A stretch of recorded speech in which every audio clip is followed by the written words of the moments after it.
Hello. Today we're going to be starting right on time. If you have never used Patreon before, in connection with Crowdcast, you will want to make sure that you're in a Google browser as opposed to a Safari browser, because they just don't really work incredibly well that way, and you'll be unable to type in the chat or converse with me in the Ask a Question section if you don't have the proper browser. So there's that. If you have run into any problems with seeing me or videos or anything like that, refresh your browser. That often helps. And make sure that you are watching in low definition if you have a low internet connection. You can change those there in the settings, kind of at the bottom right of my browser. But I haven't heard anybody complaining about technical problems in a long time. So yeah. I just got done working with someone who has some throat chakra stuff. So give me a second.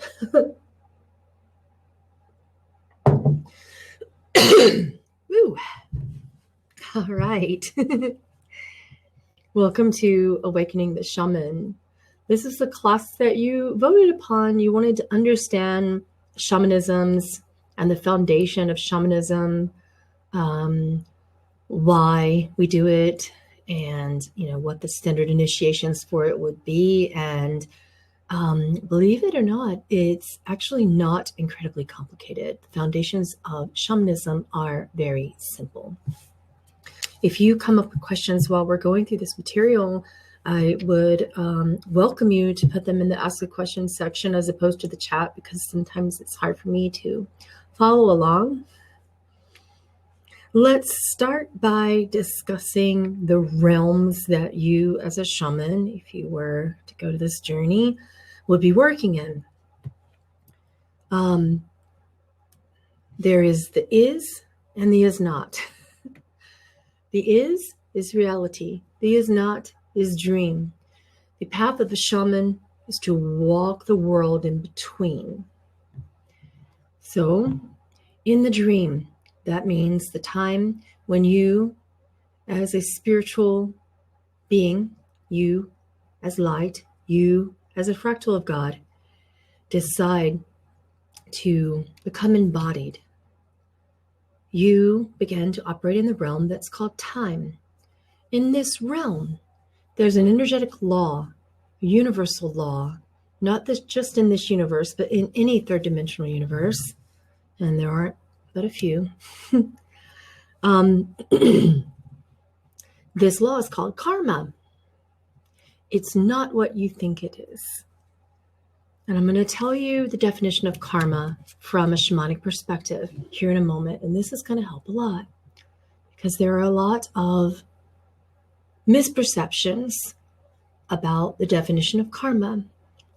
Karma simply means memory and action. It doesn't mean anything that's bad, anything that's good. It's you, when you become embodied and accumulate karma, ego normally holds a negative perception of such thing because it doesn't feel good. Operating the past does not feel good. Karma is an accumulation of memory from your past that you tend to place into action even though it does not exist. Need me to say that again? Karma is an accumulation that occurs within the time of the past, an accumulation of memory, which you are acting upon as if it is true now. So time creates karma. Prior to then, as light bodies, it did not exist. You operated straight from Dharma, which is a timeless law that we can discuss in another class. But time and karma go hand in hand when you are creating in this illusory dream reality. That's what this is. This is what you're doing on Earth. In New Age communities, it is called the Universal Games or the Matrix. Shamans call it the dreaming. They make it nice and pretty, huh? So karma, again, is memory. It is memory in your mind and memory in your body.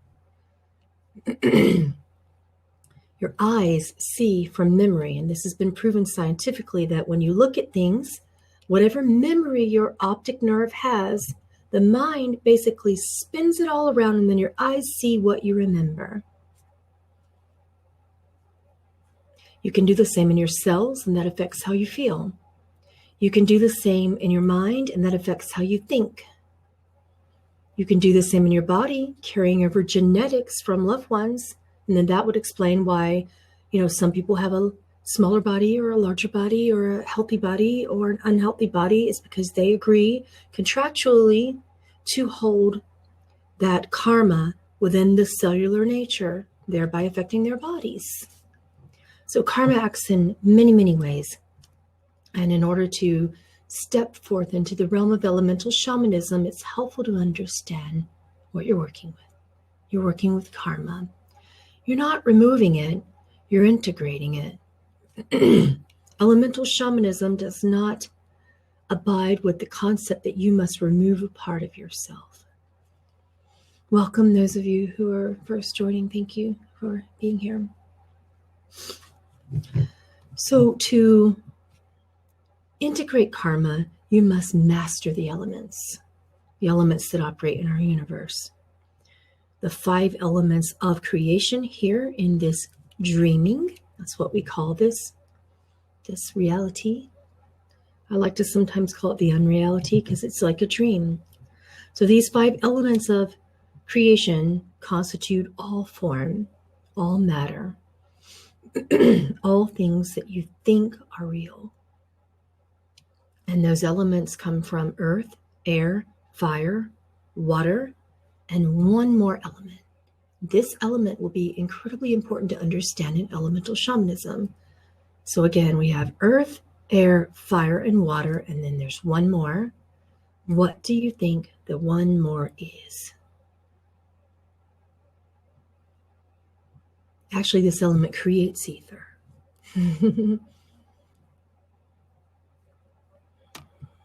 But they do work hand in hand. You're close. It's very similar. Viramu, you're kind of on it there, but there's a word for it. The element is proportion. Proportion. Yeah. It proportions everything out and then holds it all together and contains it. This is the 5th element that elemental shamans understand and work with them. The element of proportion is beyond time. And when you grasp the element of proportion, then you are able to be the dreamer of the dreaming. You are able to walk between worlds. In the Aboriginal cultures, they call this the dream walker. When I went on tour in Australia, many of the elders in the Alice Spring area, I would meet them there in both Melbourne and the town I was in, and I would just randomly meet them, or not so randomly. And I didn't go to Alice Springs, but I met a few of them. And they recognize each other, and they would nod, and I would hear in their head, "Welcome, dreamer of the dream." The Aboriginals of Alice Springs next to Uluru also talk about how they do something called the walkabout, or the dream walk. Various Aboriginals call it various things.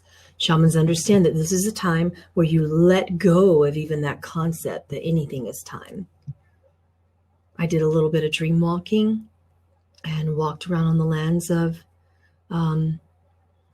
the Aboriginal people there, and I went into a trance for a long time. It's the reason why I'm able to trance is because I'm dream walking. So this element of proportion is the space between the world of time, which is karma, and the cosmos. So you have one world over here, time, embodiments, records, of something. And we carry those imprints of memories and actions from past lives. We carry that from those records into our bodies now.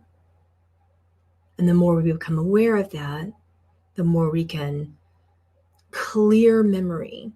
This is done in many other types of facilitations and many other processes beyond quantum healing, QHHT, many types of regression experiencing, especially. So again, you are dream walking, you are bridging consciousness, you are between time, that's physicality and all records of those past lives, that's past, accumulation. Karma is accumulation of memory from the past. So that's time, that's the world of time. And then the cosmos, which is the eternal spiral of now. Shamans are walking in between, retrieving memory from here, bringing it on over to the bridge, and connecting you to higher self potential over here in the cosmos. Any questions about that? Yes, it is like a void. This is one of the first things I learned in my initiations, is that my essence, one of my manifested essence here has to do with the void. Yes, manifest and unmanifest is also a very clear way of putting it.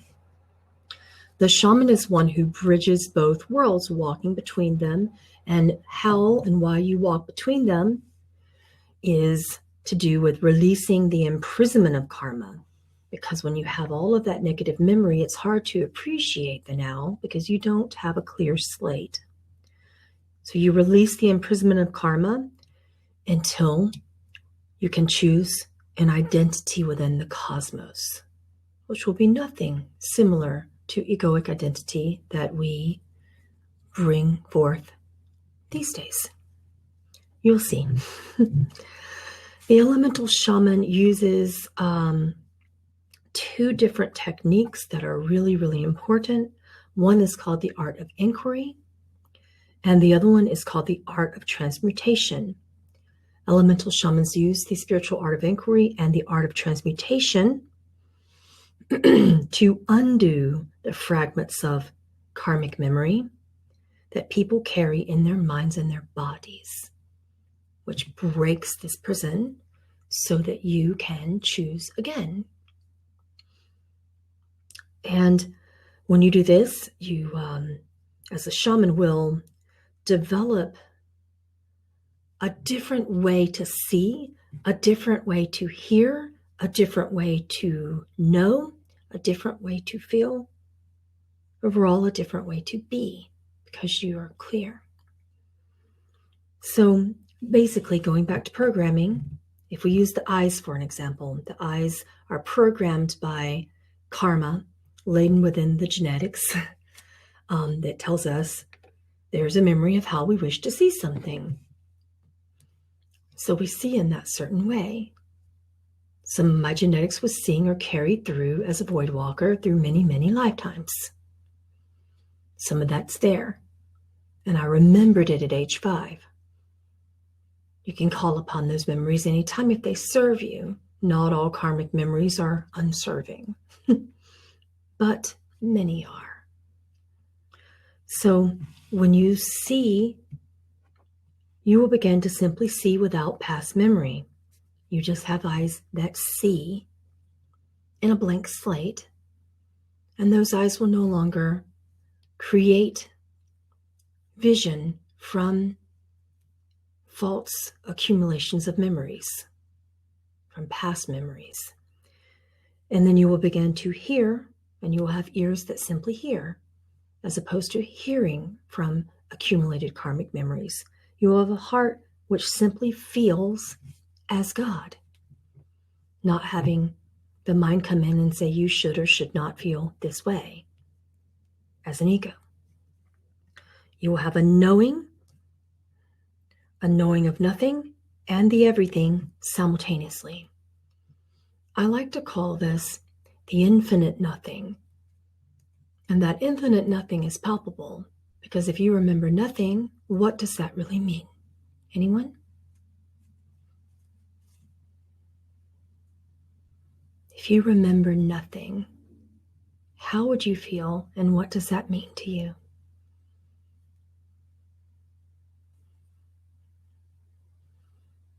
Yes?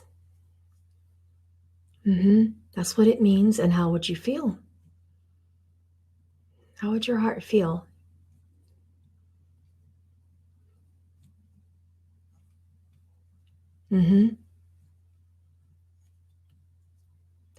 Think of it this way.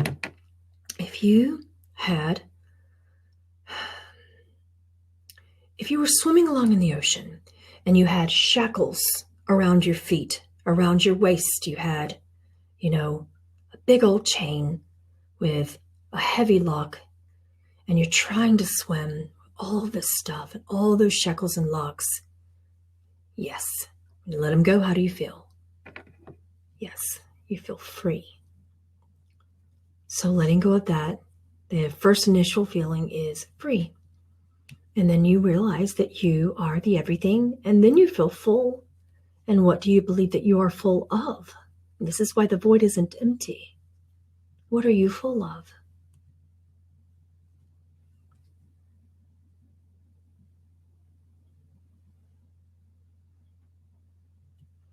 You're full of, yes, Joe, potential.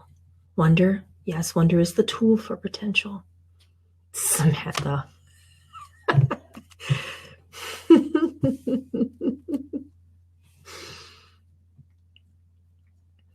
So here are some steps to do that, to operate within the art of inquiry. There is an invocation.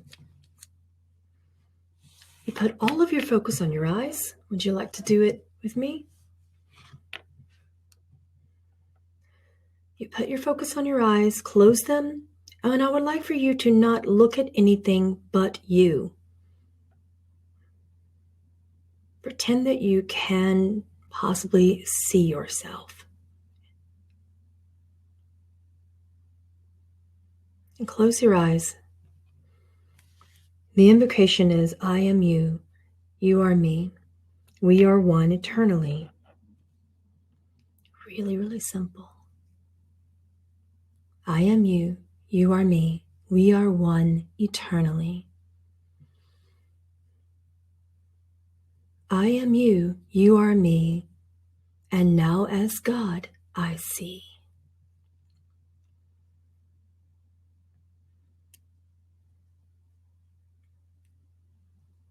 My teachers were very poetic. So now when you open your eyes, you're going to practice the art of transmutation. And I want you to think about the first thing that comes up. What do you see? It can be literal, it can be metaphorical, it could be a past lifetime record. What arises is what is true. In this moment, what do you see?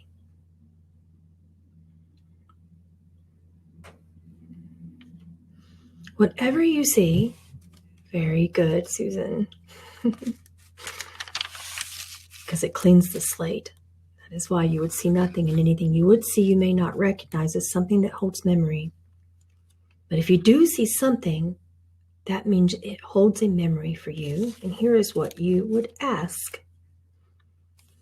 You would ask yourself, what does God see?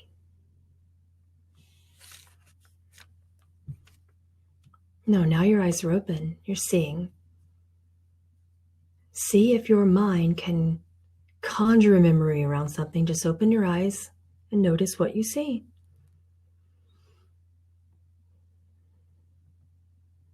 When your karmic slate is cleared, you won't know what the heck you're looking at. You could be looking at your video camera, you could be looking at me, and you will say either I don't know or I see nothing.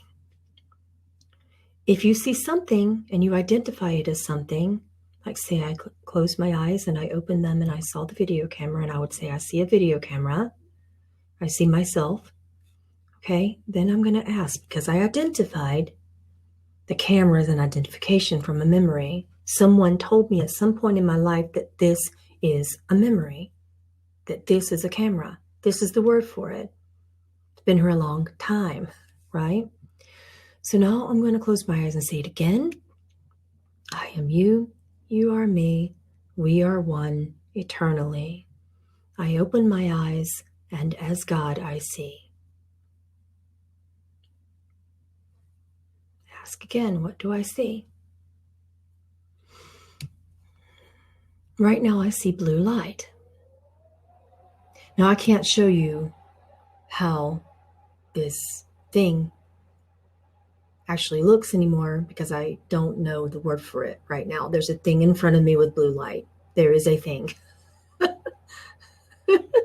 You could keep going and going and going. And the more you do this, you begin to depersonalize, unidentify from your Maya experiencing.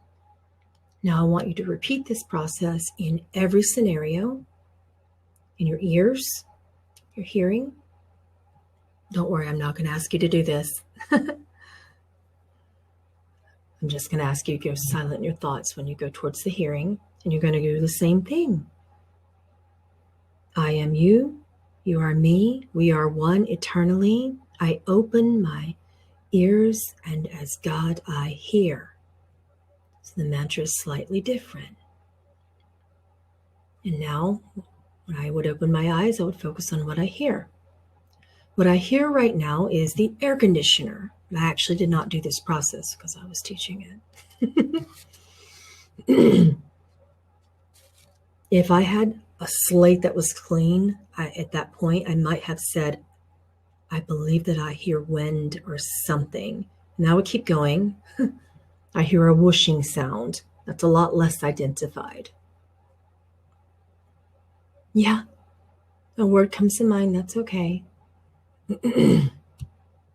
So, and then you're going to go to your thoughts. You're going to go to what you know or you think you know. I am you, you are me, we are one eternally. I open my mind, and God thinks. God does have thought when God wants to create. So the question is, what does God think?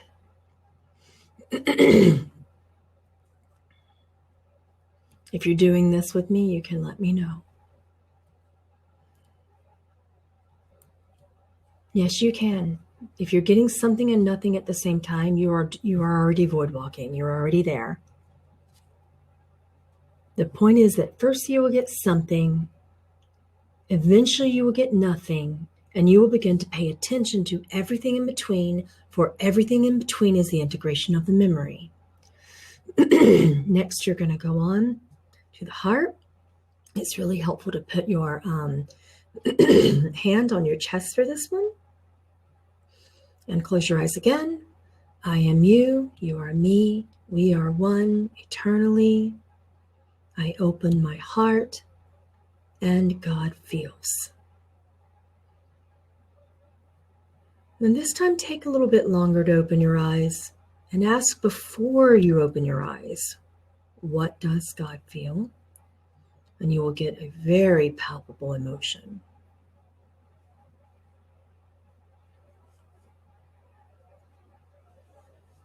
So what are you feeling? Make sure that your answer is not a thought or a definition. It has to be an emotion. You feel speech, and what does speech feel like? Do it again. Sometimes the ego will kind of step through because we're pretty entrained. Okay, good. Good. So you've decided to feel in this way.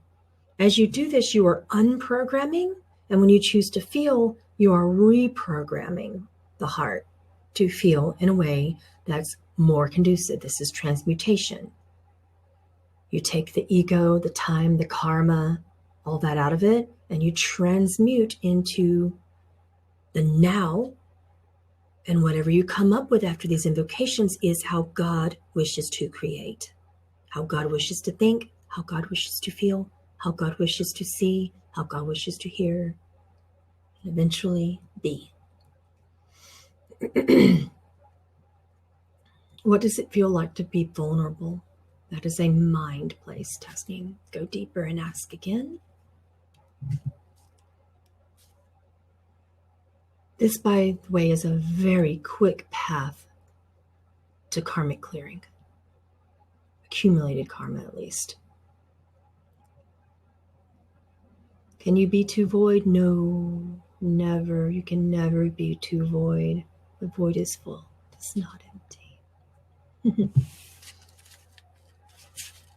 Okay. So, what a shaman knows. Someone said, why the hell am I floating? You just put yourself in the void. Congratulations. That is a very floaty feeling. You can initiate yourself if you do this every day until your accumulated karma feels clear.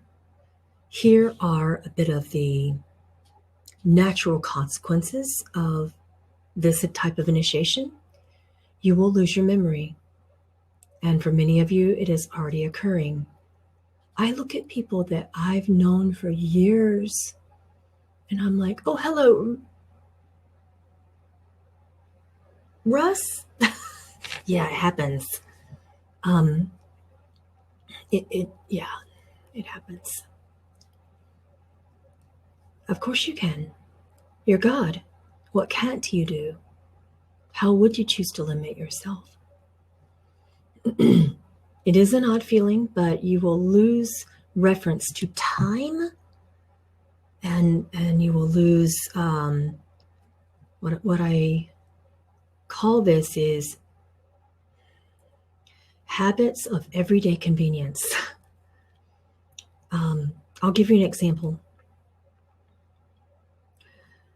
After 33 samadhis, yes, I know, I'm a slow learner. Eventually, I had realization of enlightenment, and it has been very recent. You can't talk about enlightenment. You can talk around it all if you want. You can't get it. I can't give it to you. I can only keep teaching from this space until one day that same light bulb goes on within you. This is why you're noticing my teachings change. So many things I just don't remember. For instance, I was in the shower this morning preparing for my day, and I noticed that I had run out of the stuff that washes my hair, and they were all empty upside down in the shower, and an ego thought kind of went on through, or some kind of thought just kind of went on through, and I was observing it saying, yeah, in the past, you used to buy this expensive shampoo.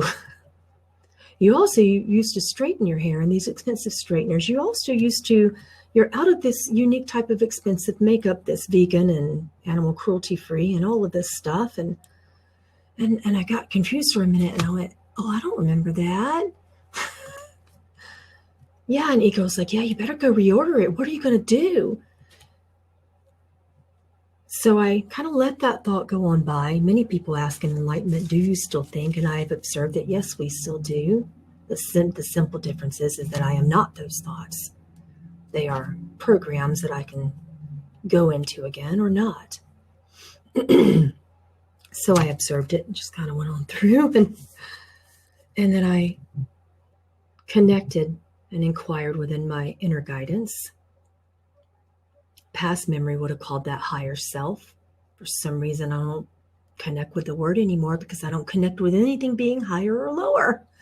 So inner guidance said, well, are you going to free yourself from the habits of everyday convenience? So I started to observe in the past. I started to remember, yes, I used to do this. I used to have that. I used to, and I had no desire for it. So I didn't reorder the expensive shampoo. I didn't, I got the text from my salon person who says I have to have straight hair in order to be a public speaker. I got the call from the health guru who said, your iron's a bit low. Do you want these expensive supplements? And I went, No, thank you, I love you. No, thank you, I love you. No, thank you, I love you. Not that anyone should or shouldn't follow that path, but what it made me feel was free.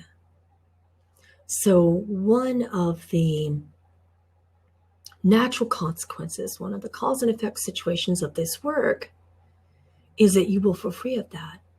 And guess what? That gives me more alleged time if I wish to believe it and in my thought process.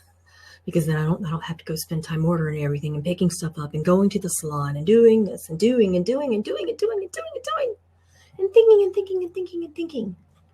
The other thing is with this non-attachment to time is the best way that I can describe it. This thing here, I know you guys have noticed that you can't really get in touch with me very easily. And I hold no apologies about that. And I know that you know why. This thing is on do not disturb most of the time. I do set alarms on it. I call it the timekeeper or the keeper of the time. Those are the words that are coming to me. So I set these little alarms of this alarm says wake up. This alarm says you have a session. This alarm says 20 minutes before that session, at least brush your hair that has not been washed. There's other alarms that say now would be a great time to take care of your body and exercise.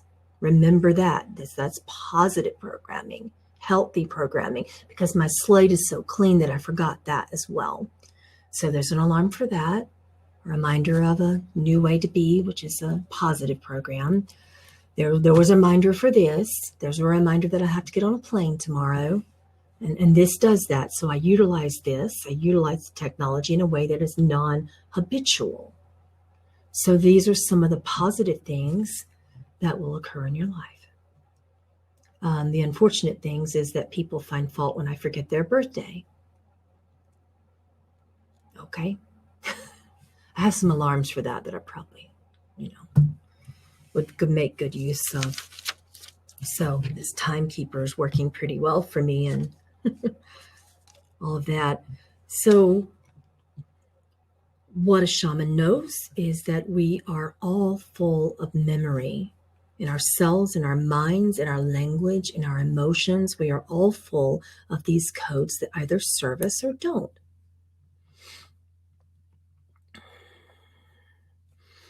So it's all, if all of your decisions about now and about the potential of the future are laden and heavy with the past, you can't create anything but more of the past. This is the why of this work. Someone mentioned that transcending this transmutation that we're doing is taking this a step at a time. This is very powerful work. I'm sharing with you some of my deepest tools. And we're calling it shamanism, but many yogis who are following this work today will understand that it's a bit of the everything. I'm giving you a small taste of that everything. There are many more tools that we will share with you over time. So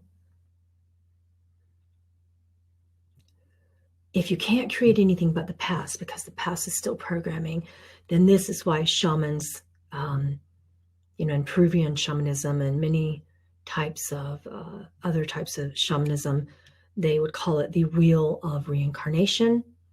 And you notice that in India, some of this work is called, the wheel of incarnation. They make a reference to that. And in Mongolian shamanism, they call it the medicine wheel. That's the same thing in Peru.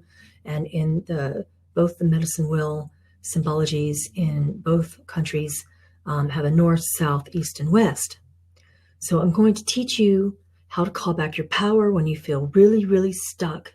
And I have taught you this invocation before. So when you feel really, really stuck, you come across a past memory that is incredibly daunting. If you are afraid of what you're seeing in shamanic journeys, if anything that comes up in the inquiry that I have shared today causes fear, here is what you do. This is called the empowerment invocation, and you have heard me say it before. It's one of the first ones that was taught to me. I call back my power from the north, south, east, and west. I call back my power through the space of all time infinitum. And what I do is I say that over and over and over again until I feel free, until I feel a sense of void or freedom. Emptiness, void, freedom, whatever you want to call it. It's just a whew, it's all better now. A feeling of relief. So there's that. Programming from the past is the primary cause of separation. This is another why of why I do this work, because it cleanses that programming a little bit at a time. This is such profound work that you will probably need to do it for not months, but years. I have been doing this work since about age 8.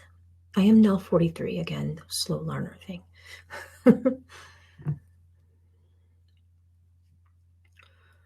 And if programming from the past, this karma, is the primary cause of separation, please understand that separation is the cause of all suffering on this planet.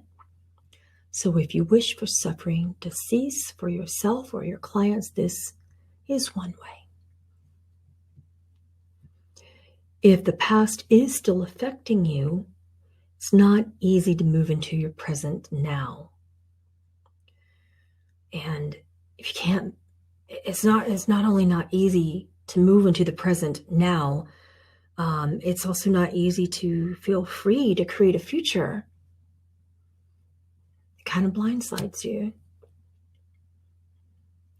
So memory imprints itself on all levels, including those 5 elements, which is why I taught you the invocation, or the inquiry rather, of what does God see, what does God feel, what does God know, all of that. When you're testing your senses in this way, you're clearing yourself cellularly, whether it be the cells that affect your ears, your eyes, your brain, your heart. Clear that as well. This work has caused instantaneous healing if the body chooses to no longer align to that cellular memory. This work has relieved depression. Insofar as how it works for clients, you would do it on their behalf. Someone asked that question. So you would do as I have done with you.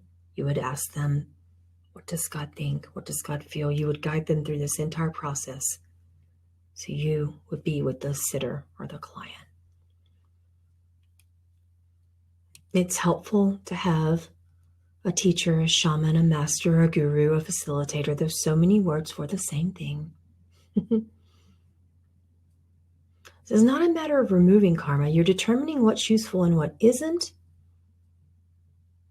And what isn't just sort of, you don't have to remove what isn't true. Do you see what I'm saying? The past isn't real.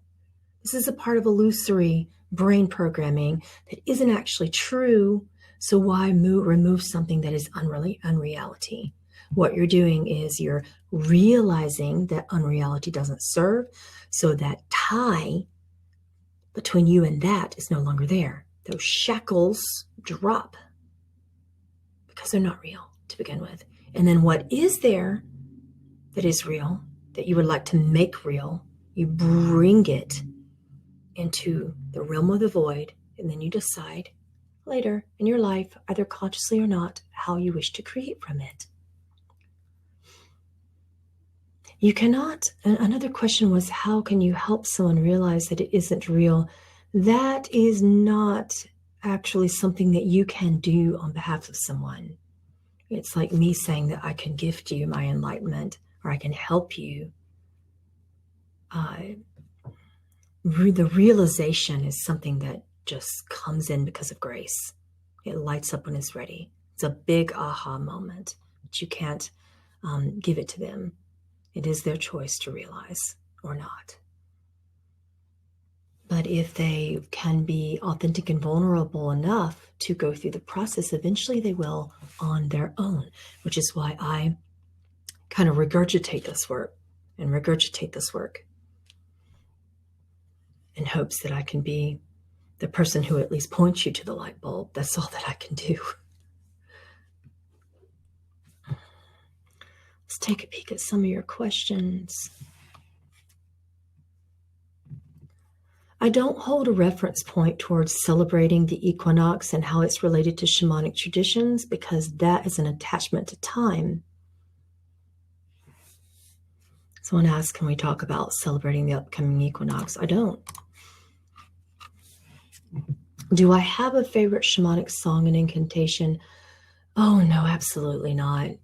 You know, if you were to ask me in the past, my inner guidance said I likely used to, but I don't remember it. What comes out of my mouth is relevant each and every time it does, and we will never know what will come out.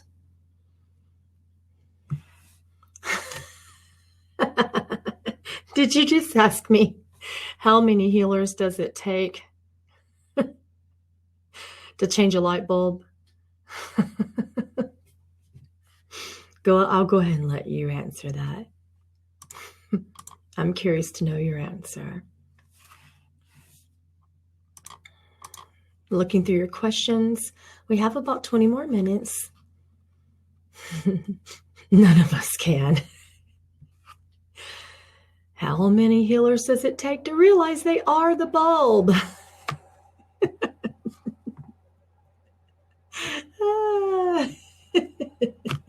Sorry. Golf clap. Get out of my head, Sam said. I am your head. Okay, moving forth. Can you achieve a karma-free state?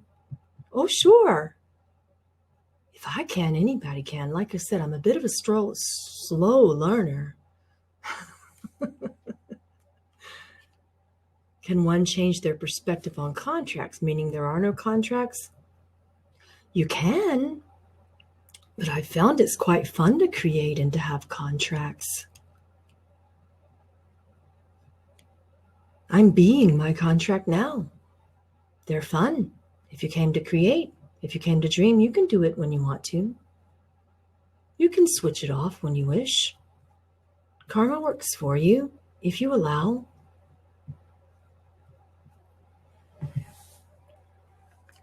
It's a matter of simply observing karma. If you observe karma, in the same way that when I think upon my past, I observe some memories that I still have, which are very few. They seem to be fleeting, going by the day. However, I observe them and I just go, oh, that's fun. Might want to still do that. That was a good one. Yeah, super. And then there are times when I observe it and I go, yeah, okay, yeah. Not so much for me anymore. That's good. I remember when I used to do it, though. It's a choice, an active choice. It does require discipline. I still think and I manage those thoughts. Thinking is creative. Thinking is fun. God thinks and then God feels. So choose your thoughts with avid care. Think by asking, what would God think? A feeling would arise, and if it serves you, go forth. If it doesn't, ask, what would God feel? And before you open your mouth, since language is often so loaded with karmic codes, I would ask, what would God say? And by all heavens, before you do anything, what would God do? These are my 4 states of inquiry that are ever present, always, actively. This is a discipline.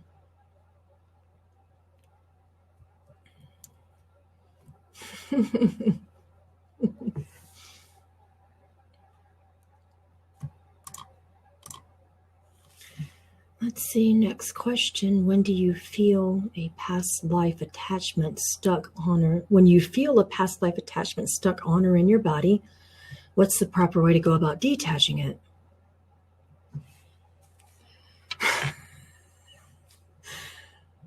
Okay.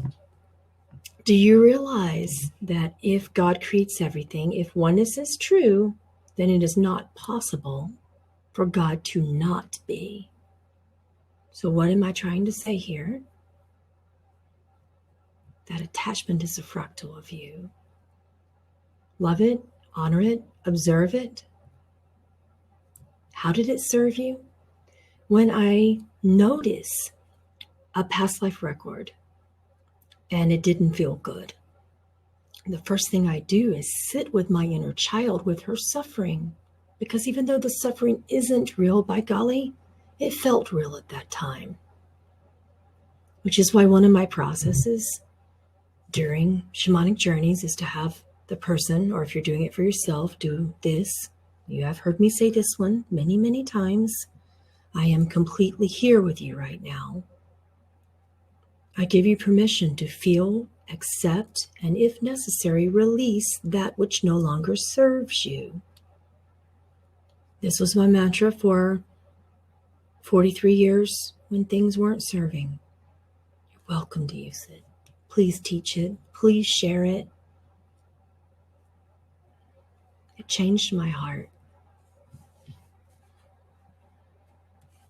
So in other words, to answer your question a little bit more from a thinking perspective, you don't detach something.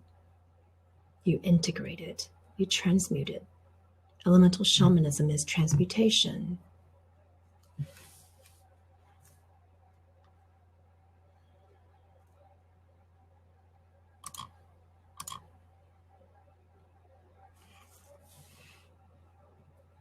Next question. I am trying to reprogram my thoughts and I have an earache in my left ear. I'm assuming something is clearing. Do aches happen when you reprogram? I have noticed it, yes.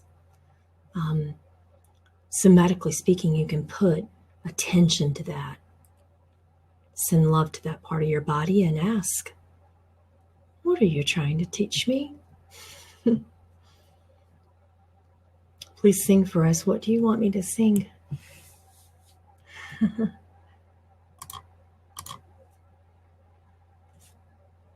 An album? How much time do you have? You want me to sing pop?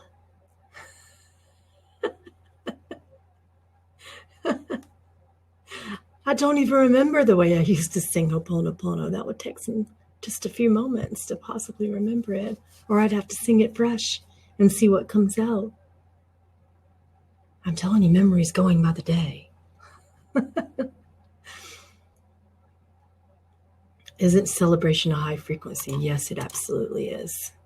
One of the highest frequencies on this planet, with the exception of grace. I love you too. Tesla can be my DJ. Oh, now you're experiencing a lofty thought.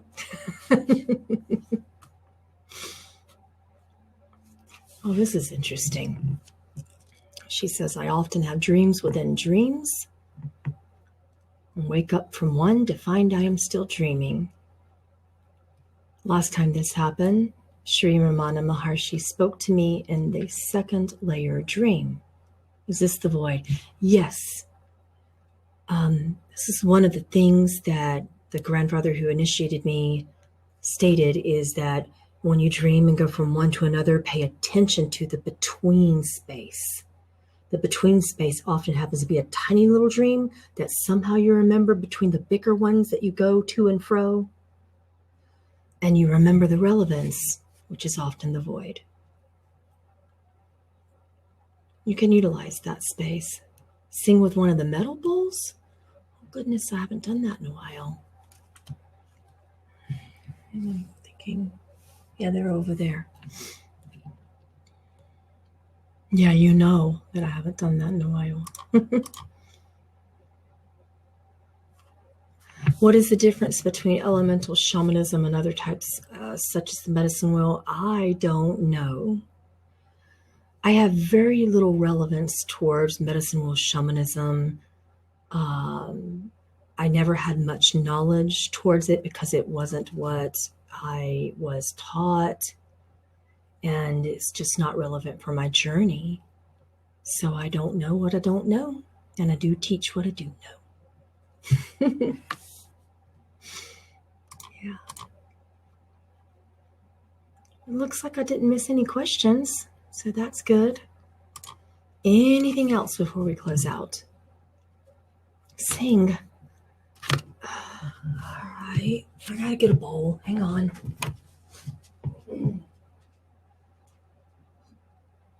No, there's crystals in that bowl. Okay. I haven't used this one in a while. Looks like I burned some sage in it or something, though. It's quite dusty. Have you guys seen this one before? Used to be one of my favorites. Now I just have to get used to its energy again. You want some overtoning with it? Because I don't know what to sing. I don't remember any songs today. Mul mantra? God, that's going to require some memory. Hang on. Down low, please.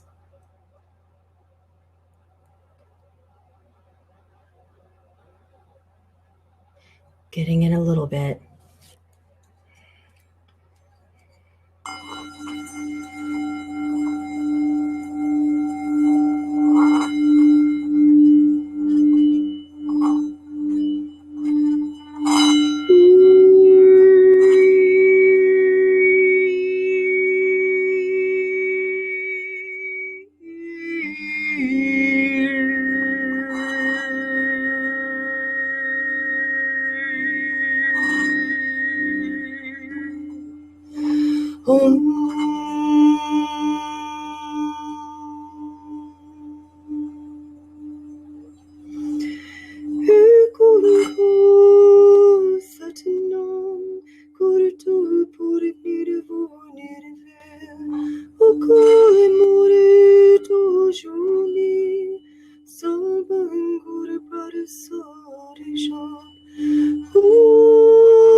I will see you guys next week, I believe on Tuesday.